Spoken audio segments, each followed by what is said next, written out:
terminamos con las charlas ahora y nos gustaría aprovechar algunos minutos para que nos sentemos aquí los 4 expositores y pues si hay preguntas del público, como poder interactuar un poquito acerca de este problema y así.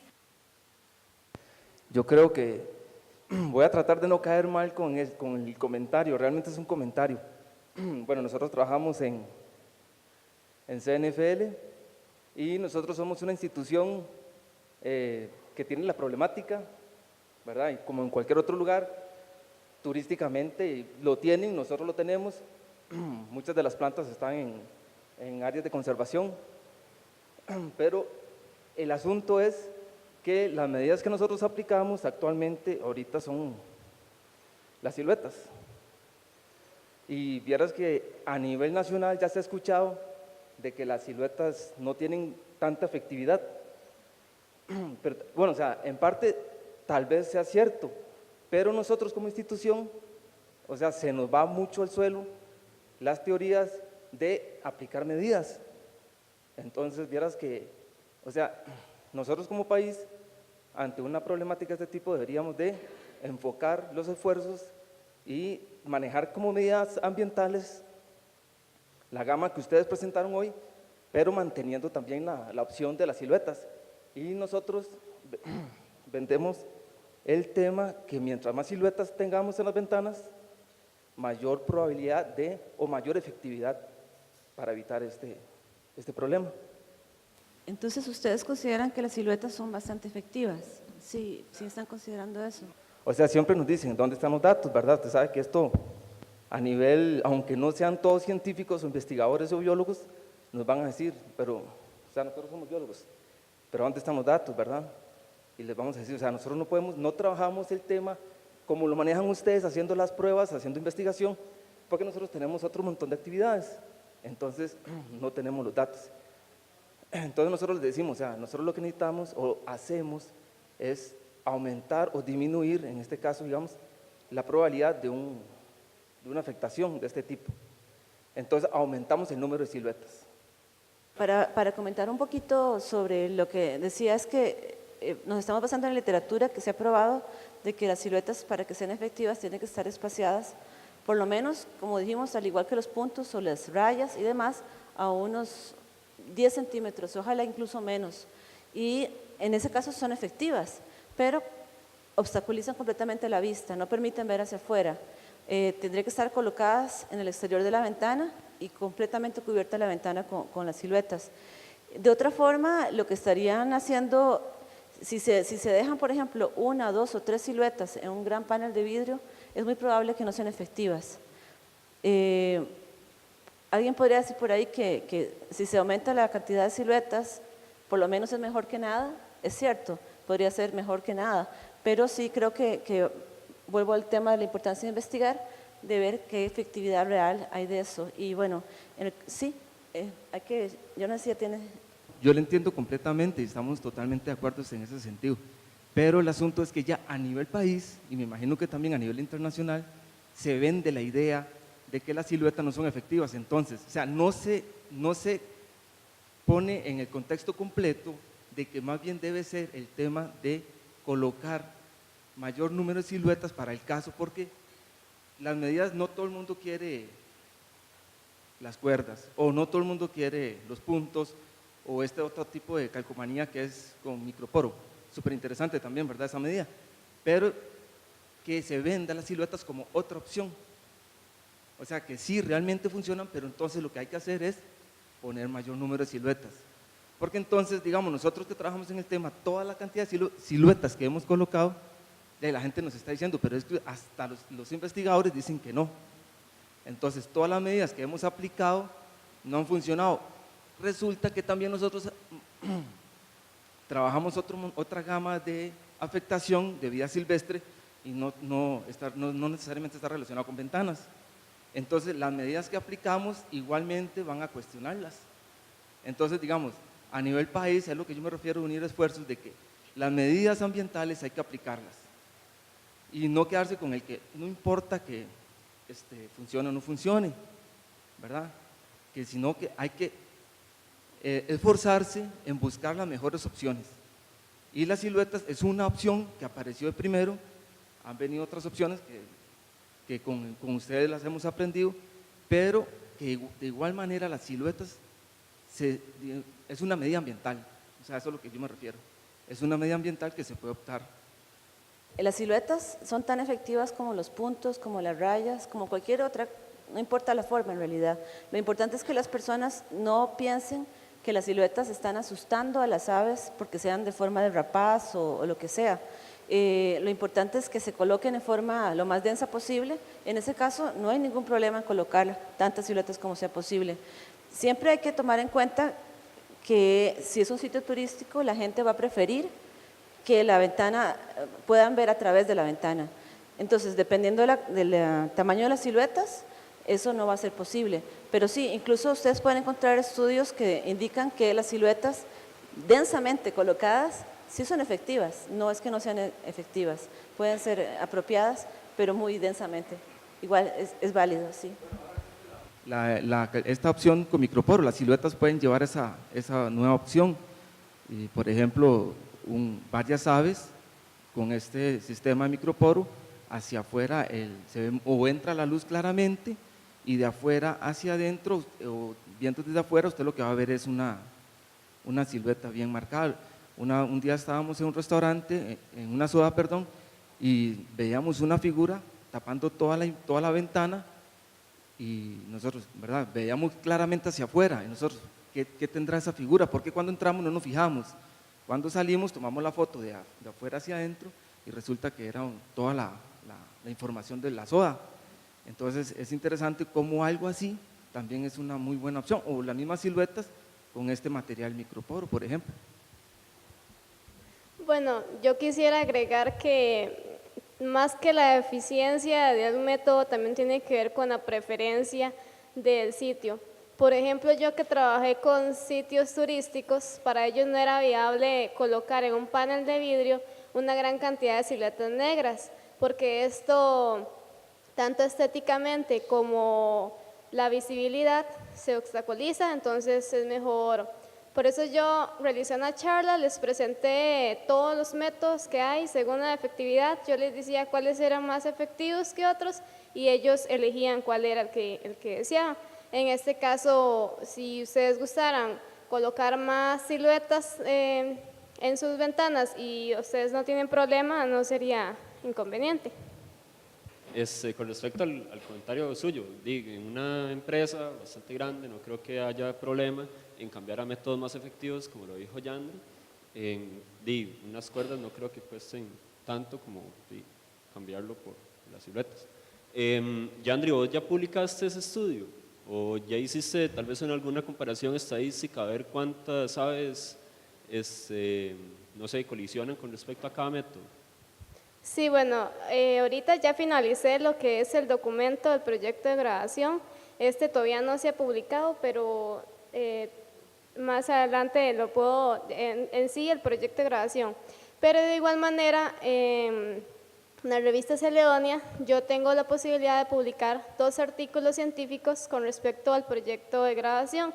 El primer artículo científico es de actitudes de la percepción de habitantes con respecto a la colisión de aves contra ventanas, y el otro artículo es sobre datos cuantitativos. Entonces, todavía no se han publicado, está a la espera de salir quizás hasta el próximo año, se pueden publicar. Esos artículos también, la idea es llevarlos a otros centros turísticos, tanto San Gerardo como otras partes del país que tengan acceso a la información. Entonces, más adelante se estarán publicando 2 artículos y tengo también la opción de publicar lo que es mi proyecto de grabación. Ese sí es algo extenso, por eso sería más ideal los artículos, que es como un resumen más accesible. Claro, de hecho, no sé, póngale. O sea, porque eso podría dar pie, digamos, a tomar decisiones ya a nivel, digamos, de estudios de impacto ambiental, que sean recomendaciones que se le puedan dar a empresas o al mismo gobierno central que lo implementen. O sea, creo que todos estamos de acuerdo que lo que importa, además del hecho de que no se golpeen, es la conservación de las especies. O sea, no sé cuánta es la tasa de mortalidad de aves, si es mayor, digamos, chocando con ventanas o con otro tipo de depredación o algo así, pero sí es importante y utilizar los métodos efectivos como lo son las cuerdas, a lo que veo que es lo que más está dando efecto y lo que es relativamente barato. Tenemos que ser conscientes de si eso es lo que funciona y se utiliza, no es por estar haciendo lo que todo el mundo hace, significa que sea el método más efectivo. Sí, bueno, lo que puedo publicar ahorita es el proyecto de grabación.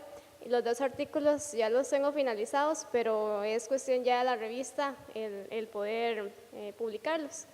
Bueno, quisiera felicitar en realidad a los organizadores del simposio porque es un tema muy relevante, muy interesante. Felicitar a los participantes por sus experiencias. Y la pregunta mía es si conocen sobre alguna evaluación que vaya más allá de la forma, la ubicación, el tamaño, el diseño y que se centre en los colores propiamente de los materiales utilizados. Recuerdo que se habló de algunas tonalidades, las cuerdas fueron verde oliva en uno de los casos. O sea, ¿por qué la selección de los colores es esa y no otra? ¿Hay algún tipo de estudio controlado, tipo experimental, que realmente evalúe y descartes la posibilidad de que hayan colores que sean más eficientes que otros en el material como tal? En los estudios que conozco no se evaluó los colores, no se valoró la importancia de los colores. Hay 2 cosas que sí se valora que son importantes. Una es el movimiento, tanto el de las cuerdas, por ejemplo, el hecho de que se puede mover con el viento, como por ejemplo cualquier otra cosa que se coloque. En el caso de un señor que tenía muchos choques, colocó una cosa como que daba vueltas con el viento y dijo que ahí habían disminuido mucho. Y la otra es la cercanía de las cuerdas, que estén más cerca unas de otras para impedir que las aves golpeen. Fuera de eso es todo terreno de investigación que hace falta mucho en el país. En el caso, digamos, de Marta, es el primer estudio serio que veo sobre el tema de la eficacia de métodos para prevenir colisiones en el país, ¿verdad? Entonces, sí hace falta más estudios al respecto. Bueno, gracias también por todas las charlas, ¿verdad? Muy buenas. Me crean mucha conciencia, ¿verdad?, sobre este tema, que si lo juntamos junto a lo que son daños por atropellamiento, por colisión, electrocución, cacería, el tema es muy grande, ¿verdad? ¿Cómo han visto ustedes, no sé si tienen experiencia, el trabajo con el SINAC, ¿verdad? Por ejemplo, a nivel de áreas protegidas. No sé si han visto que hay conciencia sobre este tema. Les pongo el ejemplo de Tapantí. En Tapantí han puesto unas cuerdas en las ventanas, ¿verdad? Pero parece que la distancia entre cuerdas es más de 10 centímetros, son como 12 o 15, ¿verdad? Y están chocando las aves ahí. Entonces, ¿cuál es la experiencia que tienen? Digamos, porque yo recién hasta ahora que me enteré, que yo estando en Tapantí, ¿verdad?, que había unas distancias mínimas. Entonces quería preguntarle, ¿no?, ¿qué experiencia tienen con el trabajo con el SINAC? La experiencia que tengo con el SINAC es que en el caso, digamos, del proyecto a nivel de Costa Rica, como ustedes han visto, realmente el país es muy grande y los datos son muy dispersos. Realmente resulta mucho más valioso, por ejemplo, en ese caso, obviamente, un estudio como el que hizo otra vez Marta o Yandri, aunque en poquito tiempo, en un sitio específico para ver qué impacto tiene y se ve que es muy grande. Comparando, por ejemplo, 400 colisiones en 2 años que tuvo Marta y yo 1000 colisiones en como 4 años en toda Costa Rica, es una diferencia abismal, ¿verdad? Pero ahí depende de varias cosas. Por ejemplo, al principio yo no quería trabajar tal vez tanto con hoteles porque no quería o temía que ellos tuvieran miedo de que les afectara la imagen, y eso ya lo rompió Yandri trabajando en los hoteles de San Gerardo de Dota. Entonces es posible. En el caso de los parques nacionales, del SINAC y todo eso, también he recibido datos, más que nada de gente conocida, por ejemplo Paola Alvarado, que envió bastantes datos, o también Stephanie Mori, que estuvo enviando también datos de sitios como Manuel Antonio y también de Golfito. Entonces se ve que el problema existe en los parques nacionales, en la infraestructura y demás. Lo que ha faltado tal vez un poquito es tratar de coordinar en mejor forma los esfuerzos para hacer investigación, propiamente como asegurarse de que en los parques haya gente que esté enfocada en trabajar en busca de información, colectando datos, tomando fotos de las aves que golpean y todo eso. Eso realmente no ha sido tan eficiente como uno hubiera querido, ¿verdad? Pero es posible siempre y cuando se logre una mejor comunicación, sobre todo. Sin embargo, sí se han hecho esfuerzos por colocar métodos en algunos parques nacionales y lo que queda otra vez es la parte de trabajar más con la gente allí para asegurarse de que estén tomando datos y ver si funcionan. Porque, por ejemplo, como usted menciona, en Tapantí se pusieron esas cuerdas y a veces uno cree, ya pusieron las cuerdas, todo bien, y de pronto uno se sorprende de que están golpeando las aves igual. Ahí se da cuenta uno que la distancia entre cuerdas realmente es importante. Si son 15 centímetros, van a golpear igual. Y quién sabe, el día de mañana nos demos cuenta que las cuerdas tal vez no son la mejor solución y que realmente igual mueren una cantidad importante, pero por eso es importante la investigación y es muy necesaria en este caso. Yo quería preguntarles sobre qué estudios interesantes han visto ustedes en otros países similares a esto que han hecho ustedes. En lo que es, digamos, todo lo que es Centro y Suramérica, existe muy poca información. La mayoría de los estudios que se han hecho han sido en ciudades universitarias, porque allí es más factible que los estudiantes estén monitoreando los edificios. Entonces, como ustedes ven, cuando es una ciudad universitaria, aunque tenga árboles, hay muchos edificios y tiende a ser en ciudades. Entonces los datos por eso es que han sido tan repetitivos en cuanto a que son los migratorios los que más tienden a matarse. En cambio, cuando uno sale de la ciudad y se va a una zona rural, comienza a ver que hay más aves, digamos que son residentes. En Brasil existen varios estudios que se han hecho, algunos para probar el método de las siluetas que les decía, pero cubrieron toda la ventana de siluetas, a unos 5 centímetros o 10 centímetros entre sí. Yo pedí que me mandaran la foto, pero no me la pasaron. Yo imagino que es completamente cubierta la ventana, ¿verdad? Y sí fue efectivo. Luego, otro estudio importante fue en Brasil también, en un área de importancia de conservación para las aves, un AICA, y allí encontraron muchas aves endémicas, amenazadas, que estaban golpeando. Algo parecido a lo que se encontró en San Gerardo y en Monteverde también. Entonces, digamos que no hay tanta investigación publicada, más que nada es en México, Colombia, pero en zonas universitarias, Brasil, y prácticamente no hay más información al respecto. En Estados Unidos sí, se ha tratado de estudiar bastante el tema, pero los resultados que se tienen son más que nada los que hemos comentado en este simposio, como que el área influye mucho en la frecuencia de colisiones y como que también la vegetación que se refleja también influye, y en este momento también el tema de la luz creo que va a ser importante, pero creo que hace falta mucha investigación sobre métodos efectivos para evitar las colisiones y que sean aplicables, porque realmente me parece a mí que hasta estos últimos años se está comenzando a aplicar más métodos para prevenir las colisiones. Primero que todo, felicitarlos y agradecerles por este tipo de trabajo. Ciencia Ciudadana podría extenderse más a conseguir más información sobre cada uno de ustedes, y también si se expone que otros estudiantes amplíen más este tema. Yo estaba pensando que tal vez sería interesante, Costa Rica no tiene edificios muy altos, pero podría hacerse un estudio como en el área metropolitana, en sitios con bastantes vidrios, espejos, ventanas, que ahora se está usando mucho. Entonces, para comparar, tal vez el próximo año sería interesante comparar cuál es la diferencia en la ciudad, porque ya se ha hecho en otros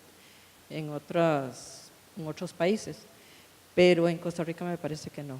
Y la otra cosita es que me gustaría ver después de este simposio algo puntualizado para la gente que no somos biólogos, veterinarios y gente interesada, como los que están aquí, sino gente del público. Hay mucho en las redes que siempre están preguntando, ¿qué hago con este pajarito? Bueno, y otros animales también, pero que que en el caso de aves, a mí me llaman y ¿a dónde lo llevo? ¿Y qué hago? ¿Y qué le doy de comer? ¿Y qué le doy de tomar? Y muchas veces hemos visto en la página de Facebook de la asociación que la gente recomienda lo mismo de siempre, ¿verdad? Soplarle por aquí, darle agüita con azúcar y esas cosas. Entonces ya sabiendo que hay un procedimiento, lo mínimo es no tocarlo, pero que no se quede entre nosotros. A mí me gustaría que se haga con dibujitos fáciles o algo así para que le llegue a todo el mundo. Tenga cuidado, busque a esta persona o a una lista de lugares donde enviarse un ave de importancia, como un gavilán, por ejemplo. Estoy de acuerdo en lo que dice Ruth. Es muy importante que en las universidades se retome este tema. Aunque ya decíamos que muchos estudios se han hecho en universidades, es verdad que aquí no hay un estudio y sería muy deseable. Yo no sé si entre ustedes algunos estudiantes de la Universidad de Costa Rica, la Universidad Nacional o algo así, pero como organizar un estudio, previendo también que pronto viene la época de colisión de aves y ya hay algunos edificios incluso identificados que se espera que vayan a matar un montón de aves. Entonces sería muy deseable como organizarse en ese sentido. De momento no tengo yo, digamos, contactos con personas de otras universidades para hacer este tipo de estudios, pero sería muy deseable. Y el otro tema, en cuanto a recomendaciones, sí fue una conclusión de una reunión que tuvimos, ¿verdad?, con gente del ICT, con gente del MINAE y varios demás, que es muy importante la parte de comunicación sobre el problema.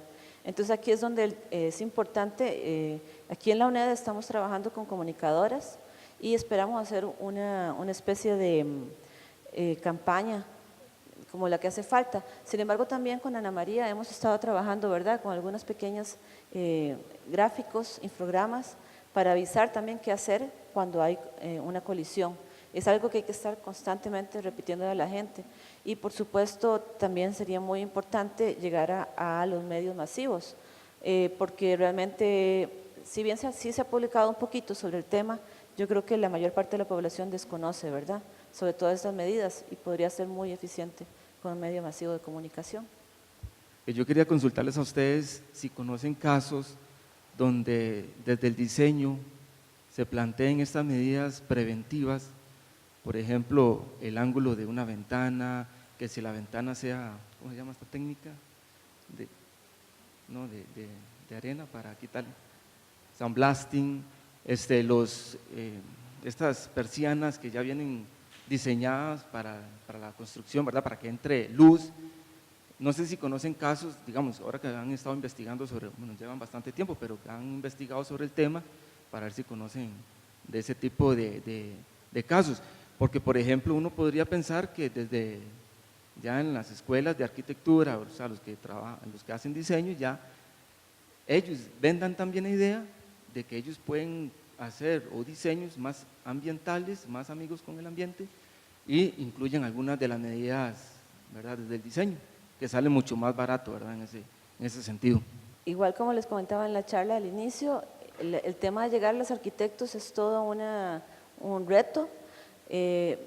Digamos, ya se dio una charla en el Colegio de Arquitectos en la Universidad de Costa Rica, en la Escuela de Arquitectura de la Universidad de Costa Rica, pero pienso yo que tanto en el tema de que las empresas empiezan a producir soluciones y a vender métodos y todo eso, y que igualmente los arquitectos respondan, tiene que ver mucho con el nivel de concientización que tenga la población. De otra forma, un arquitecto tal vez no va a querer llegar y decirle a la gente, vea, le propongo que hagamos un edificio que no mate aves, y la gente va a decir, no, un momentito, yo quiero unas grandes ventanas porque yo quiero mi casa soñada así, y el otro, no, es que vea, se van a morir. Entonces, bueno, me voy a buscar a otra persona porque usted no me está sirviendo. Entonces, si la gente conoce de antemano el problema, va a ser mucho mejor. Y en cuanto a conocer sitios que tengan ese diseño, con ventanas inclinadas, las ventanas inclinadas no evitan que las aves golpeen, pero como están con cierto nivel de inclinación, se matan menos porque como que resbalan. Ajá. En la selva, en la Estación Biológica de la Selva, hay algunos edificios que tienen ese tipo de ventanas y fuera de eso, lo único que conozco son los edificios con parasoles, pero yo creo que eso es para evitar mucha luz. Bueno, yo tuve también una experiencia porque en el nuevo restaurante La Horacias conmigo se comunicó la diseñadora de las fachadas y ella me decía que, bueno, que la familia le había contado el problema de la colisión de aves y que si yo podía cotizarle o decirle cómo construir o cómo colocar las ventanas de una manera que no tuvieran el problema de la colisión de aves contra ventanas. En este sentido, información para Costa Rica técnicamente que no hay. Entonces yo me respaldé por un documento que es del extranjero, de Estados Unidos. Es un documento muy bueno porque habla específicamente de cómo construir de edificios donde las fachadas sean seguras para las aves. Entonces, si gusta, me deja el contacto y yo también se lo puedo enviar para que lo puedan ver. De igual manera, se encuentra en internet. Es un documento donde dice tipos de vidrios, la densidad del vidrio, los colores, diferentes técnicas que tienen que ver con arquitectura que puedan reducir el problema de la colisión de aves. En este caso, yo le redirigí el documento porque yo no tengo acceso. Los materiales aquí en Costa Rica cuesta mucho conseguirlos también. Es algo que yo rescaté también en mi proyecto de grabación. En lo que son las cuerdas es fácil. Yo voy a una ferretería y compro una cuerda sintética y la coloco. Pero cuando yo hablo de puntos o incluso las siluetas, es más complicado adquirirlas. Entonces sí, en eso sí tenemos un déficit ahí de la obtención de métodos, pero sí existe un documento y el documento es muy bueno, entonces yo se lo puedo hacer llegar. Rosemary, quería preguntarte si ustedes tienen algún tipo de plataforma donde estén integradas las personas que trabajan con colisiones de ventanas, pensando en cómo maximizar la información. O sea, por un lado, esta información que he presentado a los expositores hoy, pero por ejemplo, si van a morir eventualmente algunos animales, hay información biométrica o información que se puede hacer a través de necropsias para averiguar un poco más sobre la salud basal de esos animales en cuanto a enfermedades infecciosas que puedan afectar a las poblaciones de aves, etcétera. No sé si tienen alguna plataforma donde pueda trabajarse esto o donde se puedan proponer talleres para de repente enseñarles cómo es el tema del anidamiento de aves, qué muestras se pueden tomar en vivo y qué muestras se pueden tomar en animales que mueren también de una forma segura. No entiendo, estás diciendo una plataforma, pero más dirigida como científicos, ¿verdad? A quienes atienden el problema, digamos, a quienes vayan a estar, sean científicos o de repente operadores turísticos, de repente también, pero que estén comprometidos con el tema para poderlos capacitar en esos temas puntuales y podamos obtener más información de especies en las que hay muy poca información. Sí, digamos, desde que inicié el proyecto yo creé un blog de esos de WordPress, y allí es donde he tratado de hacer páginas que sean de utilidad para la gente, tal vez tratando de hablar un poco por qué mueren las aves, qué hacer cuando se mueren, y haciendo una recopilación de todas las investigaciones. El Word se llama el blog se llama Proyecto Aves y Ventanas Costa Rica, entonces ahí se pueden encontrar todos, incluso esta grabación de este simposio, yo voy a poner el enlace ahí, pero no ese nivel que usted está diciendo que es tan específico como decías que… Pensaba más como no en una plataforma donde hayan documentos, sino en una plataforma donde se pueda discutir con las personas interesadas para poder maximizar los datos. Sí, como digamos un grupo así. sí, eso no existe y sí sería bastante deseable. Sí, nosotros en algún momento comentamos, bueno, ahora tenemos un proyecto con aves urbanas, pero creo que comenté varias veces con Ale la posibilidad de colaborar, por ejemplo, lo que comentaban las chicas, ¿no? Que tienen, de repente hay una dificultad para sexar un animal, o etcétera, pero por ejemplo información biométrica de un animal que haya muerto es importante a veces, para muchas especies no está la descripción, hacer algunos hisopados, tomar algunas muestras que sean poco invasivas o muy invasivas según la capacidad del operador, se puede conseguir si se hace una plataforma de este tipo. Me parece sería importante. excelente. Sí. Tal vez usted me puede comentar un poquito más de estas ideas, porque realmente para todo esto, bueno, ustedes han visto la cantidad de cuerpos que se pueden recoger, hay muchas oportunidades de investigación y mucho se desperdicia. Y hace falta también eso que, por ejemplo, qué hacer, dónde llevar tal vez, en el caso de Randall que ocupa un cuerpo inmediatamente, ese tipo de cosas hace falta. Entonces, es muy como buena un manual, de repente, pensando en lo que decía Ruth.